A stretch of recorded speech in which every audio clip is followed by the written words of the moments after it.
Friends, आज मुझे ये बिल्कुल नहीं पता कि यह वीडियो में कितना वक्त लगने वाला है, लेकिन एक बात ज़रूर क्लियर है कि यदि आपने इस वीडियो को एक बार शुरू से लेकर के लास्ट तक देख लिया तो आपको इन्वर्टर एसी के वायरिंग से संबंधित या फिर कौन सा तार किधर जाता है, कौन सी चीज़ें कहाँ जोड़ी जाती है, इससे संबंधित आपका कोई भी समस्या नहीं रह जाएगा। इस वीडियो को आप शुरू से लेकर के लास्ट तक अवश्य देखिएगा ताकि आपकी भी समस्याएं इस वीडियो को देखने के बाद एकदम से दूर हो जाए। क्योंकि फ्रेंड्स, आप लोगों को मैं बता दूं, यदि आपने इससे संबंधित बहुत सारी वीडियो सर्च की होंगी और उस वीडियो को देखा होगा तो अलग अलग वीडियो में अलग अलग बातें बताई गई होंगी और वहां से आपको पूरी तरह से संतुष्टि नहीं मिल पाई होगी। फ्रेंड्स, आज आप इस वीडियो को देख लीजिए, आपको अन्य कोई भी वीडियो देखने की ज़रूरत नहीं होगी, किसी से पूछने की ज़रूरत नहीं होगी। और एक बात और आप लोगों से मैं कहना चाहूँगा कि मेरे YouTube का फर्स्ट पेमेंट आ चुका है। आप लोगों को मैंने वीडियो बना करके अपलोड भी किया था, बहुत लोगों ने देखा भी होगा। तो उसमें हमने अपने आसपास के लोगों के लिए बहुत सारी चीज़ें किया, मतलब पूरे पैसे जो है कि उसमें ख़त्म भी कर दिया हमने। अब जो है आप लोगों के लिए मैं उसके बाद क्या करने वाला हूँ, वीडियो को आप पूरा देखिएगा और वीडियो के बीच में कहीं ना कहीं आपको मैं अनाउंस करूँगा कि जितने भी लोग हमारे सब्सक्राइबर हैं, चाहे कितने भी संख्या में हो जाए, सबके लिए एक बेहतरीन तोहफ़ा मैं देने वाला हूं। और आप इस वीडियो को देखिएगा, उस तोहफे के बारे में जानना चाहते हैं या फिर किस तरीके का वो तोहफ़ा होने वाला है आपके लिए, तो यदि आप जानना चाहते हैं तो वीडियो को पूरा ज़रूर वॉच कीजिएगा ताकि आपको हर एक बात समझ में आए। चलिए हम वीडियो को स्टार्ट कर लेते हैं। बहुत ज़्यादा बातें नहीं करेंगे क्योंकि वीडियो बहुत लंबी बनने वाली है। वीडियो को आराम से देखिएगा। यदि आपके पास वक्त है तो वीडियो देखिएगा, नहीं वक्त है बाद में देख लीजिएगा, लेकिन देखना है तो शुरू से लेकर के लास्ट तक देखना है। चलिए हम यहाँ पर शुरुआत करते हैं। सबसे पहले तो यहाँ पर हमने लिखा है स्प्लिट टाइप इन्वर्टर एसी का कनेक्शन डायग्राम, यानी कि स्प्लिट टाइप के एसी का पूरा जो है कि यहाँ पर कनेक्शन डायग्राम देखने को आपको मिल रहा होगा। यदि आपको लगता है कि आप इस कनेक्शन को कर लेंगे, बाकी बातें आप समझ सकते हैं, तो मैं साइड हट गया हूं और आपको ये कनेक्शन दिख रहा होगा। आप इस कनेक्शन का स्क्रीनशॉट ले लीजिए। यदि आपको लगता है कि आप इस चीज़ को कर सकते हैं तो स्क्रीनशॉट लेने के बाद आप हमारी वीडियो को छोड़ करके जा सकते हैं। अन्यथा यदि आपको सीखना है तो वीडियो लास्ट तक देखिएगा, ठीक है। चलिए हम इसमें स्टार्ट करते हैं। सबसे पहली बात तो आपको यह जानकारी हो चुकी होगी, पहले ही से आप जानते होंगे। यदि आप नॉन इन्वर्टर एसी का काम करते होंगे, इन्वर्टर एसी का भी आप उसमें काम कर रहे होंगे, तो आपको यह बात तो क्लियर हो गया होगा कि इस प्रकार की एसी में, यानी इन्वर्टर टाइप के एसी में इनडोर और आउटडोर दोनों में पीसीबी होता है, मतलब किट होता है। तो ये चीज़ जो है कि आपको पहले ही से पता होगा। नहीं पता तो यहाँ पर जान जाइए कि इन्वर्टर एसी है तो दोनों साइड आपको पीसीबी देखने को मिलेगा, इंडोर में भी और आउटडोर में भी। हम पहले बात करेंगे इंडोर यूनिट के बारे में, यानी इंडोर पीसीबी में किस तरीके से कनेक्शन किया जाता है और क्या क्या चीज़ें इंडोर यूनिट के पीसीबी में जोड़ी जाती है। फ्रेंड्स, यदि आप किट के द्वारा किसी चीज़ का कनेक्शन कर रहे हैं तो आपको एक बात यह पता होना चाहिए कि उस किट से इसके आसपास की ऐसी कौन कौन सी चीज़ें हैं जो उस किट से जोड़ी जाएंगी। बस इतना ही सा पता होना चाहिए। बाकी तो किट में उन सभी चीज़ों का जोड़ने का कनेक्टर होता है और कुछ प्रमुख बातें हैं जिनको आपको समझना है। तो चलिए यहाँ पर हम शुरुआत करते हैं इस इंडोर पीसीबी से। अब यहाँ पर इंडोर पीसीबी में आप ध्यान से देखेंगे तो एक मुख्य रिले दिखता है, छोटा सा ब्लैक सा जो है कि रिले दिखता है। आप इस किट को भी देख लीजिएगा। इस किट में आप देख सकते हैं कि एक रिले आपको दिख रहा है, मुख्य रिले जो है कि होता है। और रिले में कुछ इस तरीके से 3 नंबर 4 नंबर लिखा हो सकता है, या फिर 3 नंबर 4 नंबर नहीं लिखा रहेगा तो ऐसा लिखा होगा COM, यानी कि कॉमन, और दूसरे साइड में लिखा होगा NO, ठीक है, नॉर्मली ओपन, ऐसा लिखा हो सकता है। कुल मिला के 2 पॉइंट आपको रिले में दिख जाएगा, जिसमें कि एक में फेज इन करना होता है और दूसरे से फेज को आउट करना होता है। अब यहाँ पर समस्या ये आती है किससे हम इन करें और किससे आउट करें। ये जो आप रिले देख रहे हैं, इस रिले के जस्ट बगल में एक फ्यूज बना रहता है। और वह फ्यूज कार्ट्रिज फ्यूज होता है, यानी जो शीशे वाला फ्यूज होता है उसको हम कार्ट्रिज फ्यूज कहते हैं। तो इस तरीके से यह एक फ्यूज होता है, अंदर के तरफ एक वायर जोड़ा गया होता है। जब कभी मतलब हाई एम्पियर वगैरह होता है तो यह तार जो है गल के टूट जाता है, यानी फ्यूज खराब हो जाता है। अब यहाँ पर हम बात कर रहे थे कि इसमें कैसे पता करें कि किस पे इन करना है किस पे आउट करना है, क्योंकि रिले में 2 पॉइंट है, दोनों पॉइंट में से किसी एक पर फेज इन होता है और किसी एक से फेज आउट होता है। तो जो फेज आउट होता है वो तो चला जाएगा सीधे आउटडोर के अंदर, लेकिन जो इन होता है वह आता है मेन लीड से, यानी जो बाहर से जो फेज आ रहा है वो इसमें इन होगा। अब यहाँ पर पता कैसे किया जाएगा, तो आपके पास एक मीटर होगा, क्लैंप मीटर, क्योंकि अक्सर हम लोग एसी का काम कर रहे हैं तो क्लैंप मीटर ही हमारे पास होता है ज़्यादातर। तो क्लैंप मीटर को आप कंटिन्यूटी रेंज में सेट कीजिए। अब उस कंटिन्यूटी रेंज में सेट करने के बाद उसके जो 2 प्रोब होते हैं, यानी कि एक ब्लैक और एक रेड, किसी भी एक प्रोब को इस फ्यूज के किसी साइड में, एक साइड या दूसरे साइड, मतलब ये फ्यूज यहाँ नहीं होगा, इस पीसीबी के अंदर यहीं पर रहेगा, तो एक प्रोब को हम इस दोनों में से किसी एक पर रख लेंगे और दूसरे वाले प्रोब से बारी बारी से यहाँ पर जो रिले के ऊपर 2 पॉइंट है उन दोनों में से टच करा करके यह पता करने की कोशिश करेंगे कि किस पर कंटिन्यूटी आ रहा है। जिस पर कंटिन्यूटी आ रहा है समझ लीजिएगा उसी पर इन करना है, और जिस पर कंटिन्यूटी नहीं मिल रहा है उससे आउट करना है। बस इतना सा बात है, आप समझ गए होंगे।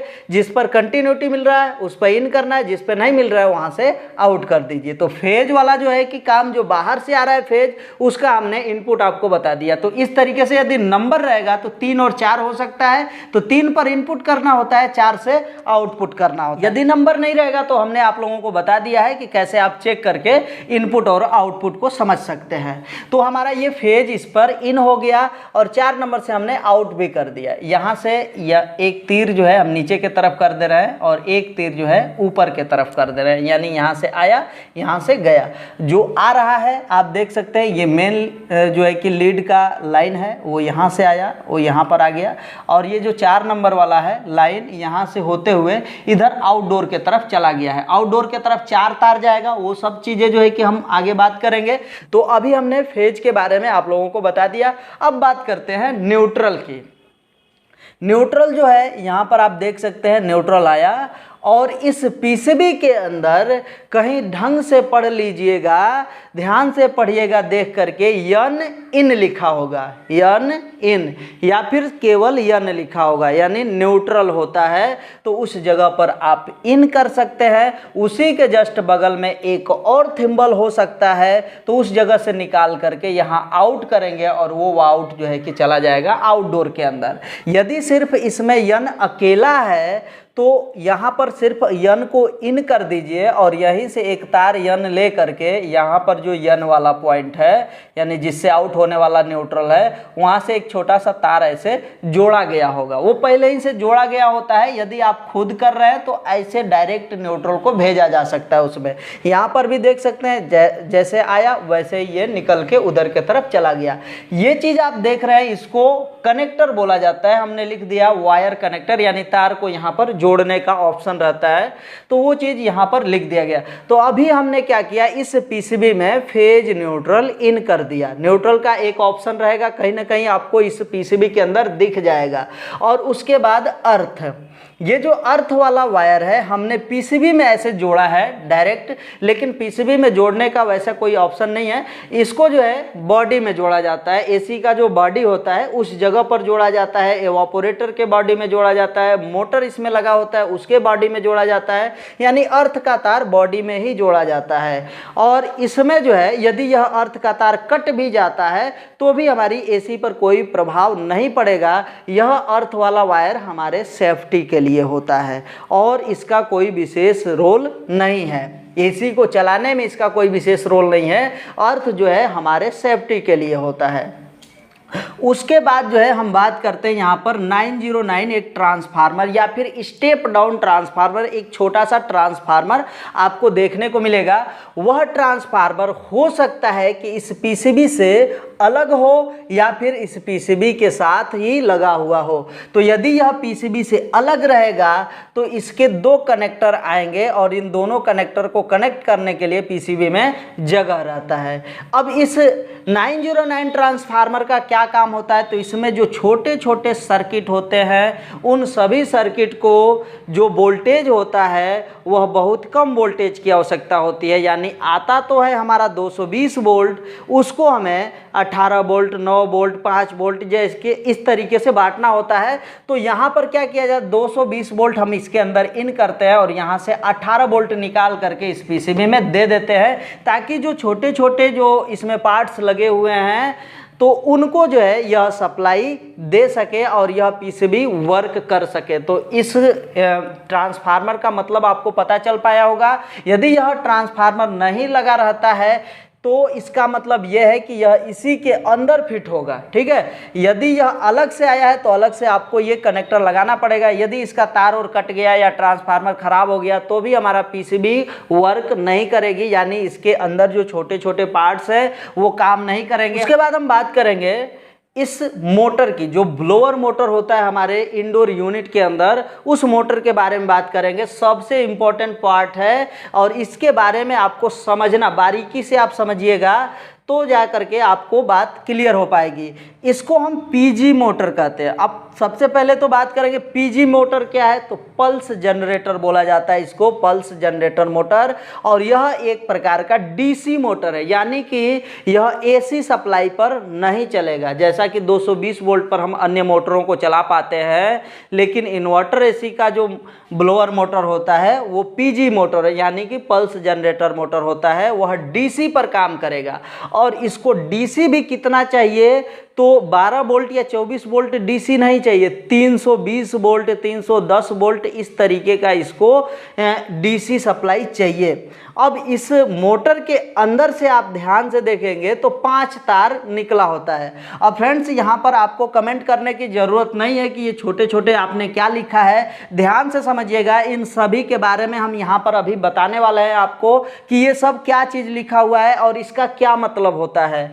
तो यहाँ पर इस मोटर से टोटल 5 तार निकलता है और पांचों तारों का जो कलर कोड है उस चीज़ को आप समझिए। पहले नंबर पर जो ये है, यहाँ पर हमने लिखा है रेड, यानी कि लाल। उसके बाद एक खाना छोड़ दिया जाता है, मतलब वहाँ गैपिंग रहता है। और उसके बाद जो है कि ये दूसरा वाला पॉइंट यहाँ पर दूसरा तार देखने को मिलेगा और इसका जो कलर होता है वो ब्लैक, यानी बीके हमने लिखा है, इसका मतलब होता है ब्लैक, काला तार है। उसके बाद जो है कि वाइट यानी सफ़ेद तार, इसके बाद जो है येलो यानी कि पीला तार, और सबसे अंत में हमने लिखा है BL यानी कि ब्लू तार।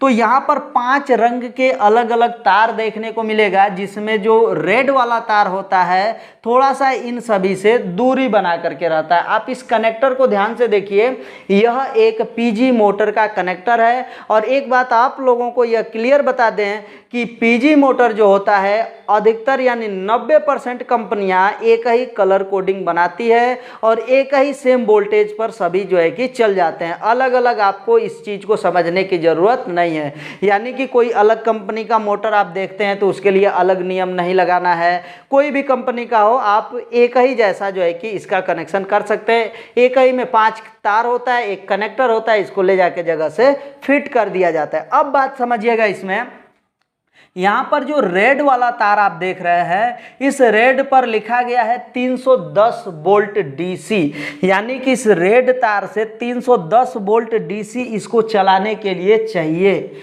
अब यह कहाँ से संभव हो पाएगा, ये सब पीसीबी ही कर पाएगी या फिर अलग से कोई ऐसा ऑप्शन नहीं है। फिलहाल ये पीसीबी ही इसको 310 वोल्ट दे सकती है।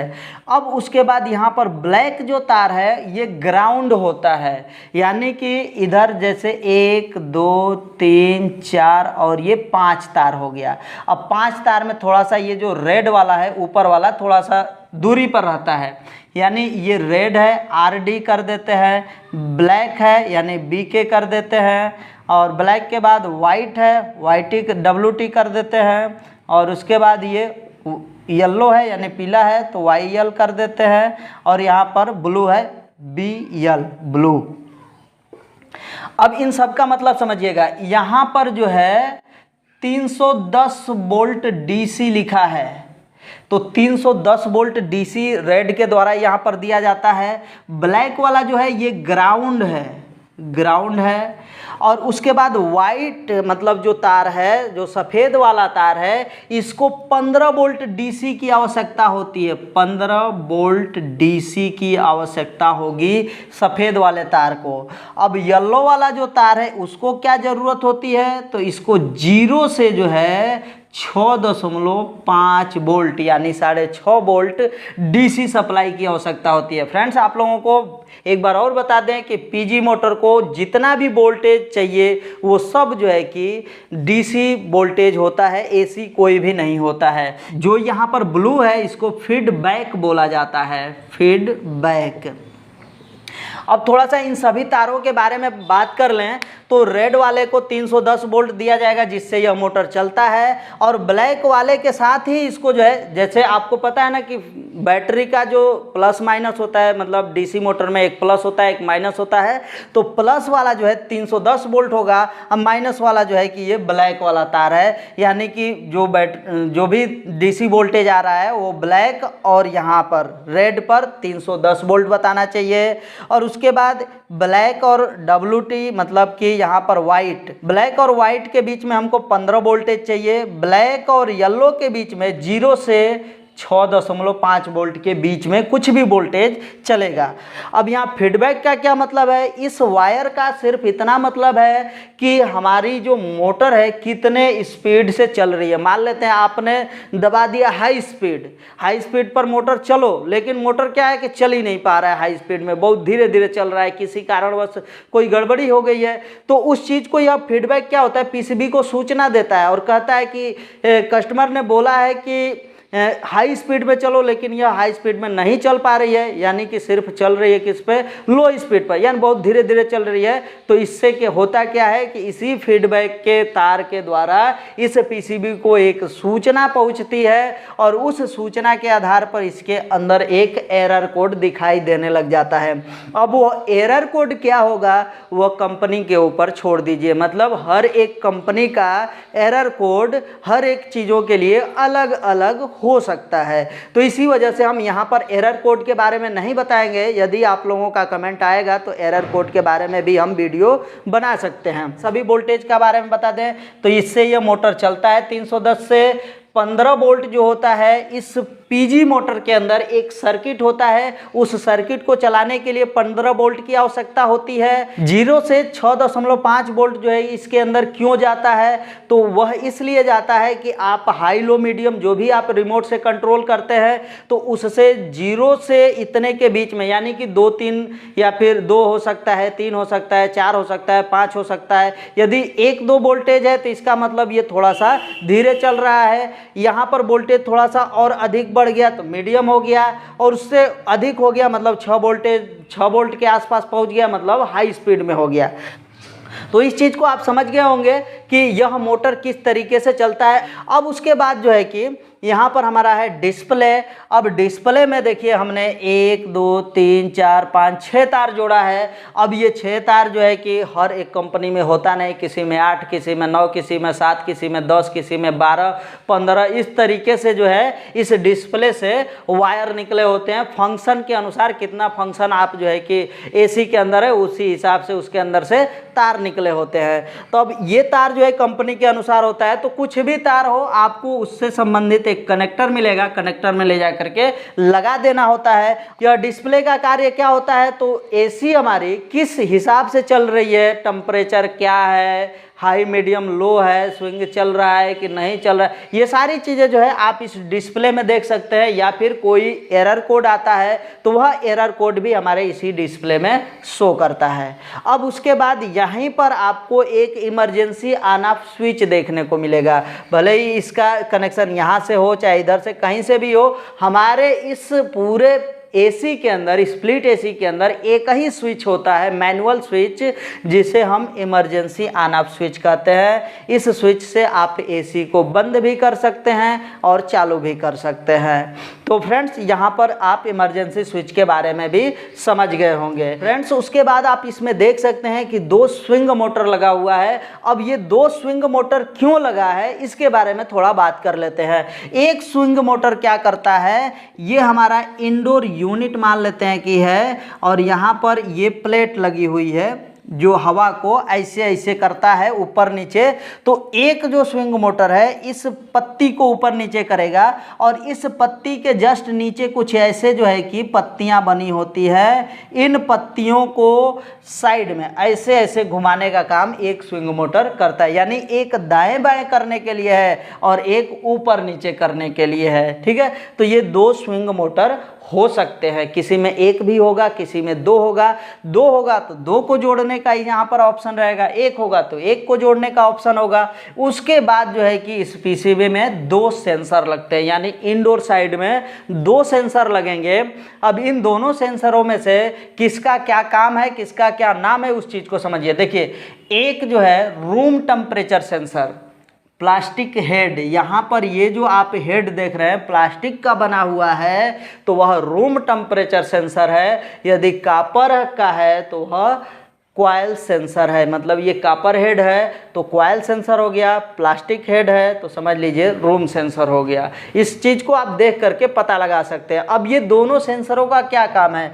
रूम टेम्परेचर सेंसर क्या करता है, कमरे के अंदर का तापमान कितना है, आपने कितना सेट किया, उस हिसाब से यह क्या करता है बताता है। मान लेते हैं कि आपने कमरे का तापमान 22 डिग्री सेंटीग्रेड सेट कर दिया, तो अब क्या होगा, जैसे आपने एसी चलाया वह जो है नॉर्मल जो टेम्परेचर होता है 30-35 रहेगा। जैसे आपने एसी चलाया अब वो 30-35 जो है कि धीरे धीरे ठंडा होगा, यानी कि नीचे के तरफ आएगा, 35 से 34 फिर 33, इस तरीके से करते करते जैसे ही यह 22 डिग्री सेंटीग्रेड पर आ जाएगा टेम्परेचर, तो यह सेंसर तुरंत जो है उस तापमान को सेंस करेगा और इस पीसीबी को बताएगा कि कस्टमर ने जितना जो है कमरे का तापमान सेट किया था उतना तापमान आ चुका है। तो यह क्या करता है, उस हिसाब से अब ये एसी को बंद नहीं करता, मतलब कंप्रेसर को बंद नहीं करता है, उस हिसाब से कंप्रेसर का धीरे धीरे जो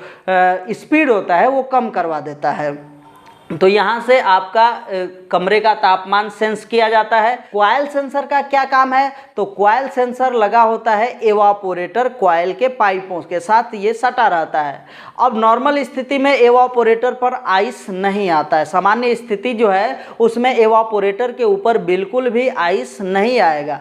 लेकिन यदि आइस आ जाता है, किसी कारणवश एवापोरेटर के ऊपर आइस आता है, बर्फ़ आने लग जाता है, तो उस बर्फ़ को यह सेंस करता है और इस हिसाब से इसको बताता है। और बर्फ़ यदि आ गया, समझिए कोई ना कोई फॉल्ट है, तब जा करके एवापोरेटर के ऊपर बर्फ़ आ रहा है।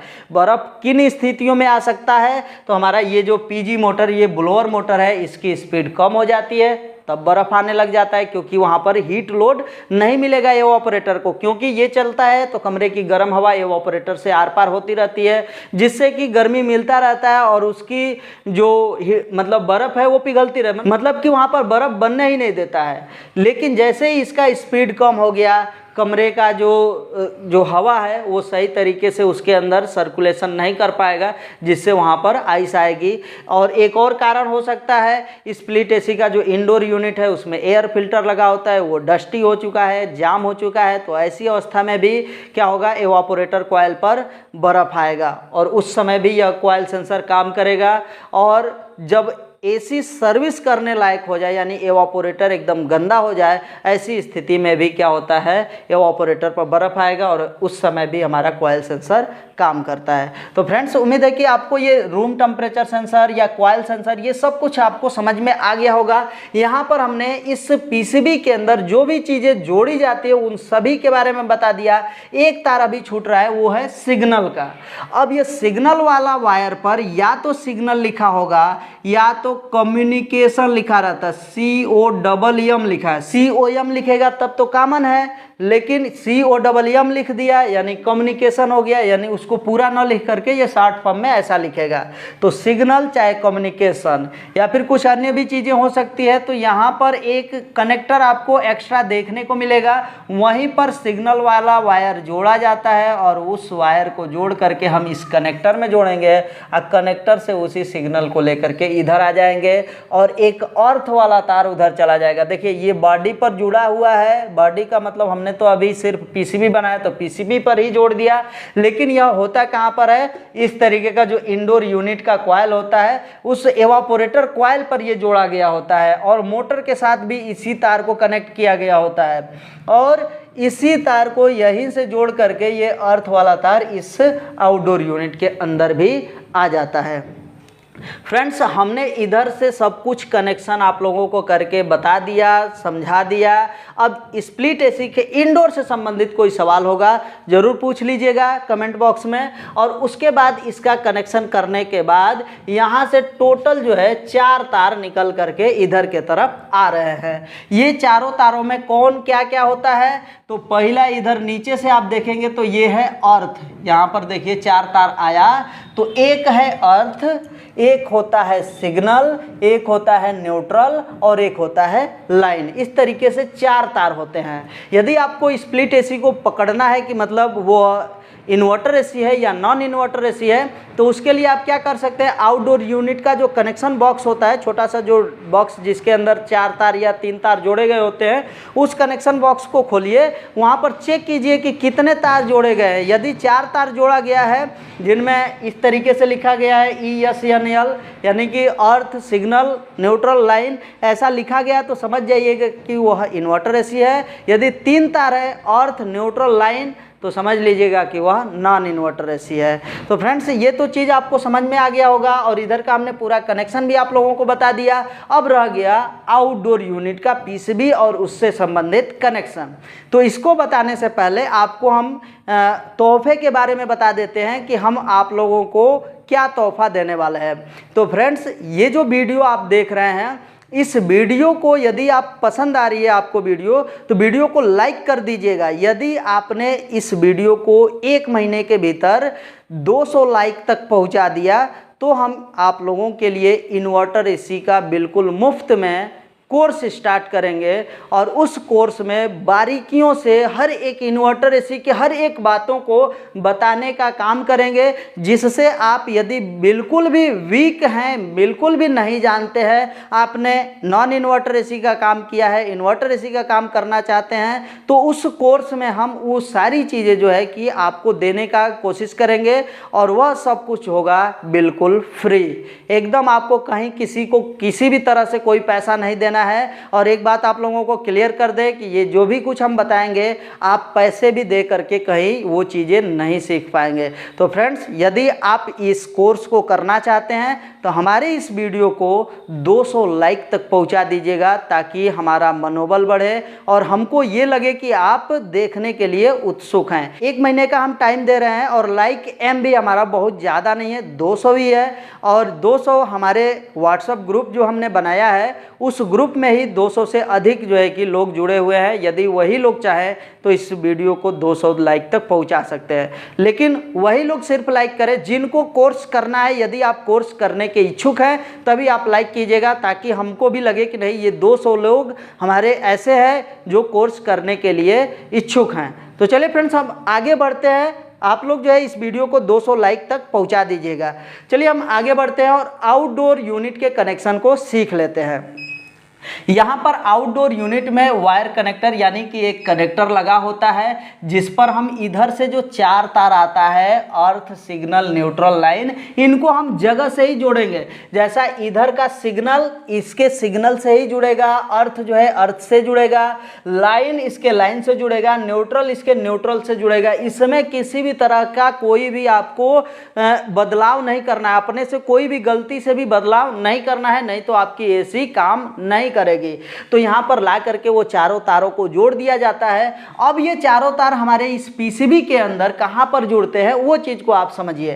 तो इसके अंदर जो है एक न्यूट्रल इन और एक लाइन इन नाम से 2 पॉइंट होगा। थिम्बल लगाने का जगह हो सकता है या फिर तार को सोल्डरिंग करने का जगह हो सकता है। तो उस तरीके से उस जगह पर उस तार को क्या करिए, जोड़िए। हर एक कंपनी का जो ये तार होता है इनका स्थान इसके अंदर अलग अलग जगहों पर हो सकता है। फ्रेंड्स, हम किसी भी एक प्रॉपर कंपनी के बारे में नहीं बता रहे हैं। आप किसी भी कंपनी का हो, इस जो नियम हम बता रहे हैं उस नियम से काम करेंगे तो उसको आसानी से जोड़ सकते हैं। तो 2 आपको फेज और न्यूट्रल इसमें जोड़ने का ऑप्शन मिल जाएगा। वहीं पर आपको इसके अंदर सिग्नल का भी वायर जोड़ने को मिल जाएगा जगह। तो आप देख लीजिए किस जगह पर है, उस जगह पर उससे संबंधित तारों को जोड़ दीजिए। और अर्थ वाले तार को जो आउटडोर यूनिट है उस आउटडोर यूनिट के कैबिनेट से जोड़ दीजिए। अब उसके बाद इस पीसीबी के साथ एक इंडक्टर कॉइल या रिएक्टर कॉइल लगा होता है। कुछ इस तरीके से यह दिखता है। यदि यह बाहर है तो ऐसा दिखता है, लेकिन यदि यह पीसीबी के अंदर है तो कुछ इस तरीके का दिखेगा। ये गोल राउंड आप देख रहे हैं तो कुछ इस तरीके का दिखेगा। नहीं तो यदि यह पीसीबी से बाहर है तो इस तरीके से ट्रांसफार्मर के जैसा दिखेगा। फ्रेंड्स, ये देखने में ट्रांसफार्मर जैसा है लेकिन यह ट्रांसफार्मर बिल्कुल नहीं है। इसमें एक कॉइल है, एक कोर पर जो है कि इसको कॉइल बनाया जाता है, तार लपेटा जाता है और उसमें से 2 तार निकाल दिया जाता है। और इस पीसीबी से भी आपको 2 तार मिल जाएंगे और उन्हीं दोनों तारों को आपको इस इंडक्टर कॉइल या रिएक्टर कॉइल पर जोड़ना होता है। एक बात और क्लियर कर लीजिए, यदि यह रिएक्टर कॉइल बाहर है तो आपको ऐसा तार मिलेगा इसमें जोड़ने के लिए। यदि यह बाहर नहीं है यानी अलग से नहीं लगाया गया है तो वह पीसीबी के अंदर ही रहेगा, आपको उसका कनेक्शन करने की कोई ज़रूरत नहीं पड़ेगी। तो क्लियर हो पाया होगा ये इंडक्टर कॉइल के बारे में। अब ये काम क्या करता है वो चीज़ समझ लेते हैं। ये वोल्टेज जो हमारा एसी वोल्टेज आता है उसके अंदर जो हमिंग है, गनगनाहट है, कंपन है, उस कंपन को ये क्या करता है, कम करने का काम करता है। हमिंग को कम करने का काम हमारा इंडक्टर कॉइल या इसी को रिएक्टर कॉइल के नाम से जानते हैं, ये चीज़ करता है।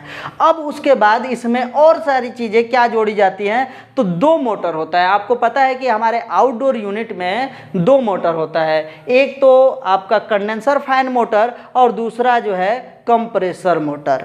अब ये कंप्रेसर मोटर का जो तार होगा वो 3 तार होगा, यूवीडब्ल्यू नाम से 3 तार होगा। तो यूवीडब्ल्यू का 3 कनेक्टर यहाँ पर लगेगा और वही 3 तार जो है यूवीडब्ल्यू नाम से हमारे पीसीबी के अंदर भी मिलेंगे। उसी यूवीडब्ल्यू को ले जाके कंप्रेसर में जोड़ देना होता है। अब उसके बाद जो है कि यहाँ पर हमारा एक और पंखा का मोटर है, यह भी क्या है, पीजी मोटर है। पीजी मोटर यानी सेम यही मोटर है, उसका आकार प्रकार कुछ अलग हो सकता है लेकिन इसको जो वोल्टेज चाहिए, जो वोल्टेज हमने इसको दिया है 320 या 310 जो भी वोल्टेज आप दे रहे हैं, सेम वही वोल्टेज इसको भी चाहिए। भले ही इसका आकार प्रकार थोड़ा अलग हो लेकिन वोल्टेज इसको वही चाहिए। सारी चीज़ें जैसे 310 वोल्ट, 15 वोल्ट, 0 से 6.5 वोल्ट, ऐसे जो है कि इसको वोल्टेज चाहिए। इसमें भी कॉमन और फीडबैक का जो ऑप्शन होता है, सारी चीज़ें होती हैं।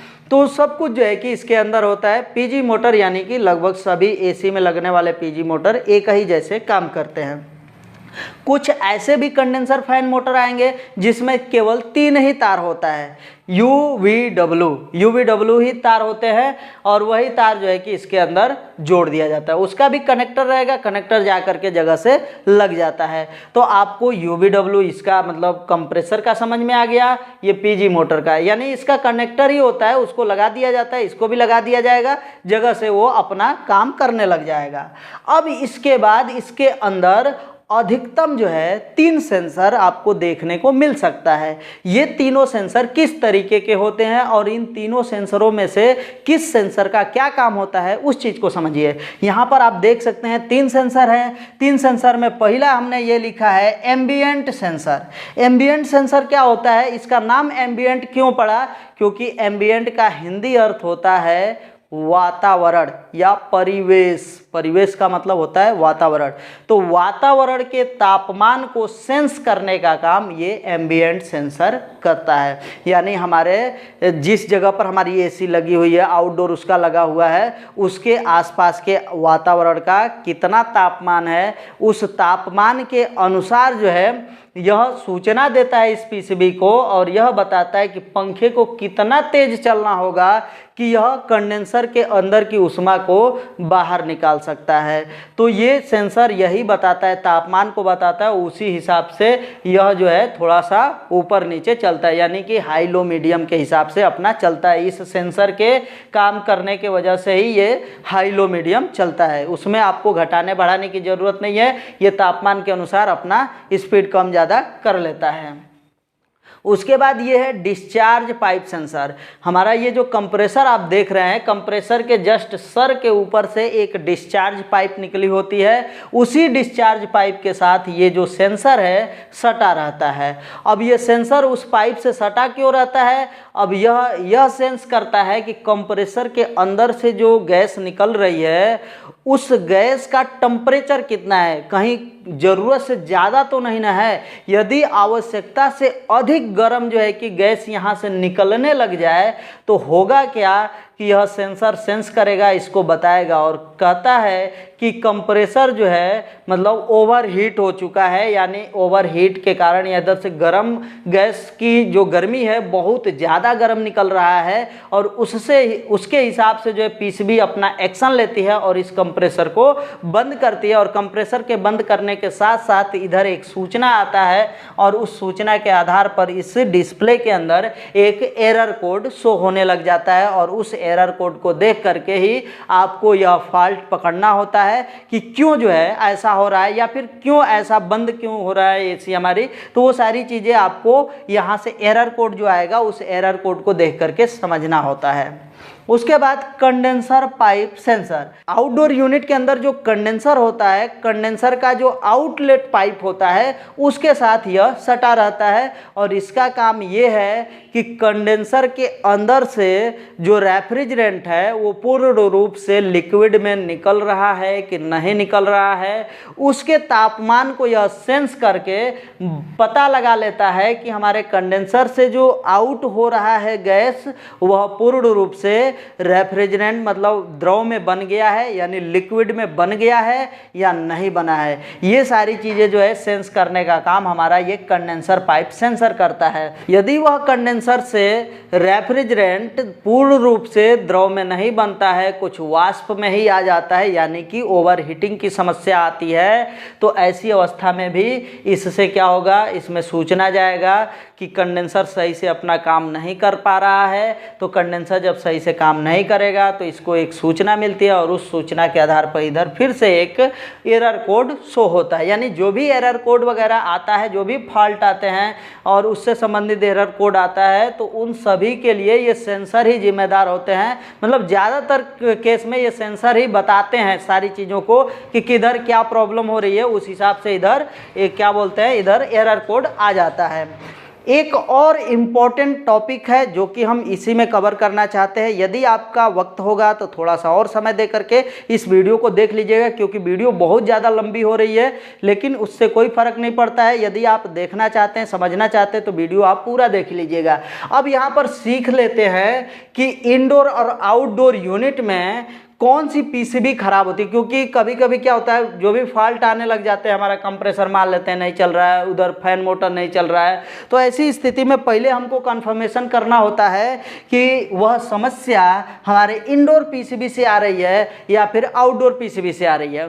तो आपको करना क्या होता है कि अपना मीटर लीजिए, जो क्लैंप मीटर है उसको डीसी रेंज में सेट कीजिए, डीसी वोल्टेज रेंज में सेट कीजिए, और उस डीसी वोल्टेज रेंज में सेट करने के बाद उसका जो दो प्रोब होता है, एक प्रोब को न्यूट्रल पर लगाइए और एक प्रोब को यस पर यानी सिग्नल पर लगाइए। यदि सिग्नल और न्यूट्रल के बीच में अप डाउन वोल्टेज मिल रहा है, यानी कि घटता बढ़ता हुआ वोल्टेज आपको मिल रहा है 18, 20, 5, 7 ऐसे जो है कि घटता बढ़ता हुआ मिल रहा है, तो समझ लीजिएगा दोनों पीसीबी जो है सही है, मतलब आपस में इन दोनों का कम्युनिकेशन सही है। ये इससे बातचीत कर रहा है कि इधर का माहौल क्या है, इधर कैसा जो है कि उधर के तरफ वोल्टेज जाना चाहिए या फिर उधर सप्लाई जानी चाहिए नहीं जानी चाहिए। ये दोनों जो है आपस में बातचीत करते रहते हैं इस सिग्नल वायर के द्वारा। अब यही चीज़ देखना होता है कि सिग्नल वायर में लाइट आ रही है कि नहीं, तो यहाँ पर दोनों पर लगाएंगे तो अप डाउन वोल्टेज आपको समझ में आएगा। समझ लीजिएगा दोनों पीसीबी सही है। लेकिन यदि आपने इस पे लगाया, बिल्कुल कोई वोल्टेज नहीं दिया, बिल्कुल कोई भी वोल्टेज नहीं आया, इसका मतलब हमारा इंडोर यूनिट का पीसीबी खराब है। वोल्टेज नहीं आएगा, इंडोर यूनिट का पीसीबी खराब है। लेकिन यदि वोल्टेज दिखा रहा है, वोल्टेज आ रहा है लेकिन रुका हुआ है, मान लेते हैं 20 वोल्ट आया, 20 वोल्ट आपको रुका हुआ मिल रहा है, या 50 वोल्ट आया, 50 वोल्ट आपका रुका हुआ मिल रहा है, वो ऊपर नीचे नहीं कर रहा है, इसका मतलब यह है कि इधर से यह सिग्नल भेज तो रहा है लेकिन यह पीसीबी जो है उस सिग्नल को ले नहीं पा रही है, यानी कि इस पीसीबी के अंदर से कोई खराबी है। एक बार और समझ लीजिएगा, अप डाउन वोल्टेज हो रहा होगा, दोनों पीसीबी सही है। यदि वह वोल्टेज रुका हुआ है तो यह पीसीबी सही है। वोल्टेज बिल्कुल भी नहीं दिखा रहा है, इसका मतलब हमारा इंडोर पीसीबी खराब है। तो फ्रेंड्स, हमें उम्मीद है कि आपको आज की ये वीडियो समझ में आ गई होगी। यदि वीडियो पसंद आई है तो वीडियो को लाइक कर दीजिएगा, और यदि आप हमारे चैनल पर नए हैं तो चैनल को सब्सक्राइब करके बेल आइकन को प्रेस करके आप बगल का जो ऑल का ऑप्शन है उसको भी दबा दीजिएगा, ताकि हमारे आने वाले वीडियो का नोटिफिकेशन आपके मोबाइल तक सबसे पहले पहुंच सके। और फ्रेंड्स, आप लोगों से एक बार फिर से रिक्वेस्ट करना चाहूँगा कि आप हमारे इस वीडियो को 200 लाइक तक पहुंचा दीजिएगा 1 महीने के भीतर। यदि आपने ऐसा कर दिया तो आप सभी के लिए फ्री इन्वर्टर एसी का कोर्स मैं लाने वाला हूं। तो चलिए फ्रेंड्स, आज के लिए बस इतना ही। मिलते हैं नेक्स्ट वीडियो में नेक्स्ट टॉपिक के साथ। तब तक के लिए जय हिंद, वंदे मातरम।